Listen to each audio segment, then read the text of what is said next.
আওয়ামী লীগের তো অস্ত্রই ছিল পুলিশ, আইনশৃঙ্খলা বাহিনী, সব পাশে ছিল র্যাব ও অন্যান্য বাহিনী। নির্বাচন তারা করতে পারতো না, অবৈধ নির্বাচন তারা দেখাতে পারতো না। মূলত নির্বাচনগুলো যেভাবে করেছে তারা, পুলিশ তারা ব্যবহার করেছে।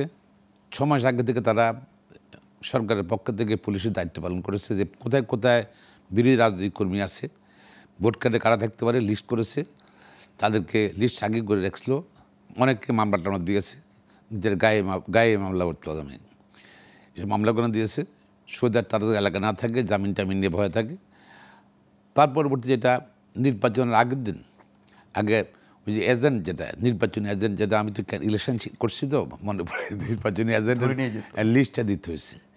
লিস্টটা দিয়ে থানায় লিস্টটা দিতে হয়, বা ইয়েতে ইউএন অফিসে, এক্সটেনশন অফিসারে লিস্ট দিলে ওই লিস্টটা পুলিশে দিয়ে দিত তারা। তখন ওই লিস্টটা তার প্রচার করে দিত, পুলিশ নিজেও অ্যারেস্ট করতো, আবার আওয়ামী লীগের লোকজনদের খবর দিত তোমরা তাই মারো, পিটাও, ধরে নিয়ে আসো। এবং এইভাবেই চলছে। তো ফলে আর হলো পথে ঘাটে যে ভোটার আসবে সেই সুযোগও ছিল না। পুলিশ তো সাপোর্ট দেবে মানুষকে, পুলিশ সাপোর্ট না দিয়ে পুলিশ কিন্তু আরও ভিন্ন ভূমিকা ছিল। এদিকে আইনশৃঙ্খলা বাহিনীর সহায়তায় আইনশৃঙ্খলা বাহিনী এবং সরকারি কর্মকর্তারা, presiding officer, polling officer, DC, UNO সবাই সহযোগিতা কিন্তু ইলেকশনে করে তারা ইলেকশন দেখিয়েছে। সেই ইউনিয়ন কাউন্সিল নির্বাচন বলেন, তারপর পৌরসভা বলেন, উপজেলা বলেন, পার্লামেন্ট সঙ্গে করেছে।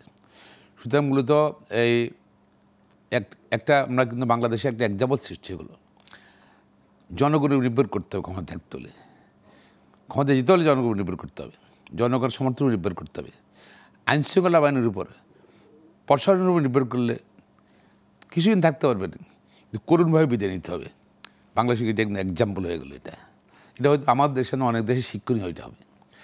এখন যেটা হলো 5ই আগস্ট পরবর্তী পুলিশের ভূমিকা, প্রথম তারা ডেফিনেটলি র্যাঙ্ক, এটা তো নতুন না, নতুন রিক্রুটমেন্ট হয়নি, আগের পুলিশটাই তো ছিল, আগের পুলিশটাই ছিল।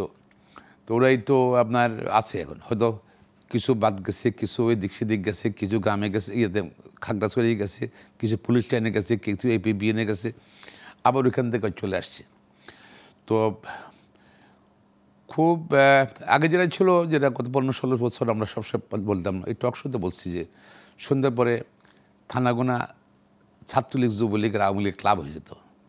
কেউ মামলা করতে আসলো, তাদের মাধ্যমে করতে হতো, আবার গ্রেপ্তার এড়াইতে হইলো, তাদের ব্যস্ত হতো।